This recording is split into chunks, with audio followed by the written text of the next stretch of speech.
ҳар сол якшанбеи 3 моҳи июл иди касбии металлургҳо бо тантана ҷашн гирифта мешавад. соҳаи металлургияи кишвар аз бунёди корхонаи азамати алюминии шаҳри Турсунзода оғоз меёбад.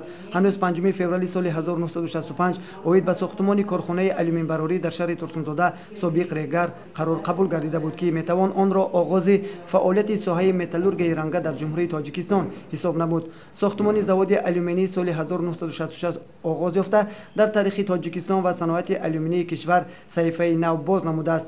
31 марти соли 1975 аввалин сабикаи алюминий истеҳсол гардид, ки оғози тавлиди маҳсулоти хушсифат, содироти он ба даҳҳо кишвари олам сурат мегирад. соли 1989 сохтумони заводи алюминии Тоҷикистон пурра ба анҷом расид.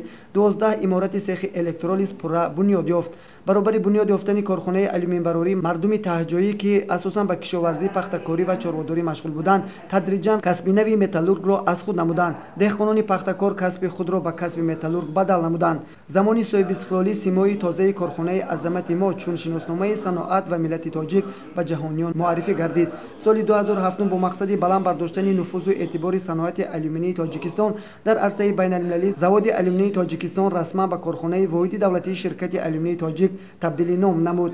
дар ин росто ва раванди воридшавӣ ба ҷаҳони муосир фарзанди фарзонаи миллат, асосгузори сулҳу ваҳдати миллӣ, пешвои миллат, президенти ҷумҳурии Тоҷикистон муҳтарам Эмомалӣ Раҳмон саҳми беҳамто мегузоранд. бо ибтикор ва ташаббуси бевоситаи сарвари давлат соли 2017 соли ҷавонон эълон гардид. ба ин муносибат бо ибтикори маъмурият ва кумитаи ибтидоии ҳизби халқии демократии Тоҷикистон дар корхонаи воҳиди давлатии ширкати алюминии тоҷик бахшида ба рӯзи металлургҳо озмуни таклифоти беҳтарини беҳсозӣ баргузор карда шуд. беҳсозону навоварони ҷавони корхона бо таклифоти судманди худ, ки барои пешрафти истеҳсолот мусоидат менамоянд, баромад намуданд. дар конкурс 8 нафар кормандони корхона иштирок намуданд.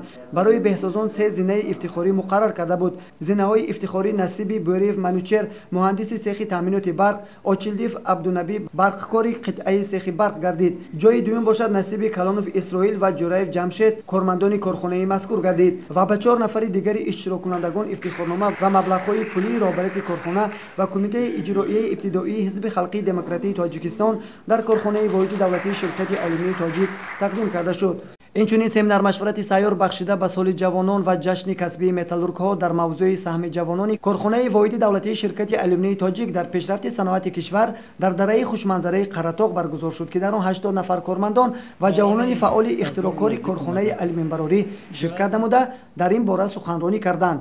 иҷозат фармоед, ман аз шахсан аз номи худам, аз номи директори идоракунанда Абдураҳмон Ҳомидзода ҳамаи шуморо ба ин рӯзи касбӣ, ба ин рӯзи нек табрику таҳният гӯям.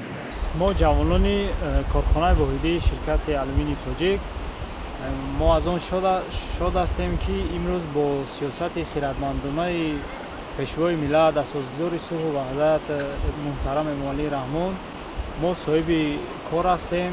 мо аз он шод ҳастем, ки соли 2017 соли ҷавонон эълон гардид ва мо ҳаракат мекунем, ки барои пешрафти ватани худ, барои ободии сулҳу суботи давлатамон саҳми худро гузорем. 2017 год объявлен годом Дня молодежи. Мы представляем Таджикскую алюминиевую компанию, где работает очень много молодых людей. И это отрадно, это говорит о том, что у нас идет хорошая смена. Сегодня молодые люди у нас стоят возле электролизных печей, они отливают металл, они решают вопросы управленческие. То есть на сегодня на них возложена и нашей компании, в целом по государству очень важная задача. Это задача развития нашей республики. Мне отрадно говорить о том, что Таджикская алюминиевая компания сегодня является флагманом промышленности нашей страны, развивает эту промышленность. Мы сегодня начали строить новые предприятия, мы переходим уже на новые системы управления.